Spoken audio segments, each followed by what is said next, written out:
시청자 여러분 안녕하십니까? 김동수입니다. 여러분 2020년, 2021년 그 당시 문재인 정부 시절이었잖아요. 그때는 부동산 시장이 호황을 부렸습니다. 그 당시에요. 대출을 최대한 끌어모아서 서울에서 집을 산 영끌족들이 지금 한계 상황으로 내몰리고 있습니다. 올해 들어 대출금, 원리금 상환을 하지 못해 그 물건이 경매로 넘어가 팔린 부동산이 작년보다 30% 넘게 증가해 1000건에 육박한 것으로 나타났습니다. 법원 등기 정보 광장에 따르면요, 올해 1월부터 4월 임의경매를 통해 매각된 서울 부동산은 979건으로 전년 동기 742건에 비해 무려 32%나 증가했습니다. 여러분 알다시피 임의경매라는 것은 여러분들이 소유하고 있는 부동산을 은행에 담보로 제공하고 금융기관에서 빌린 돈을 채무자가 원금이나 이자를 3개월 이상 변제하지 못하게 되면 은행에서 금융기관 등이 법원에다가 재판 없이 경매 신청하는 것이 바로 임의경매가 되겠습니다. 그런 임의경매를 통해서 부동산이 경매로 넘기는 절차가 되겠습니다. 특히 서울에서요, 임의경매로 매각된 부동산 81%가 주로 집합건물입니다. 아파트나 오피스텔로 조사가 되고 있습니다. 대출을 못 갚아 경매로 팔린 부동산 10건 중에 결과적으로 8건이 주거용 건물이라는 것입니다. 전국의 임의경매 매각 건 중 집합건물 비율은 한 42% 정도 되는데요. 거기에 비하면 서울의 아파트는 2배가 높은 수준입니다.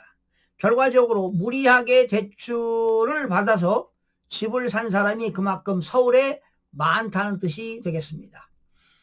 부동산 업계에서는요, 그 당시 기준금리가 0%였던 2020년 고정형 주택담보대출로 집을 산 영끌족들이 올 들어 대출 상환에 어려움을 겪는 것으로 조사가 됐습니다. 그러니까 5년간은 고정금리였습니다.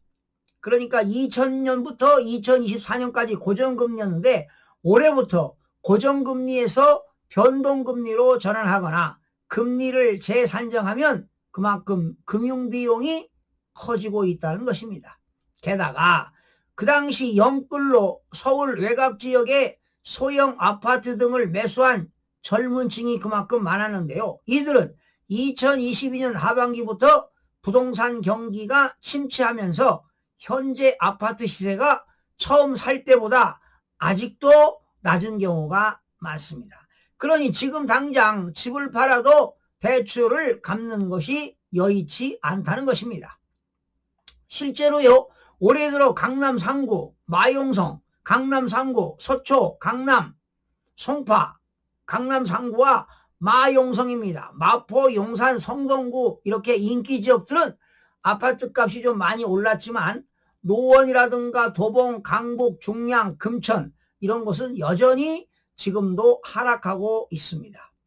자, 여러분 지금 당장 금리가 내려도 영끌족들이 대출을 실행한 지난 2020년, 21년보다 금리가 지금 2배 가까이 높으면서 올 하반기에도 이들이 원리금을 상환하지 못해서 법원에서 채권을 회수하기 위해서 법원에다가 경매를 신청하는 임의경매 신청 건수는 계속적으로 늘어날 것으로 보입니다.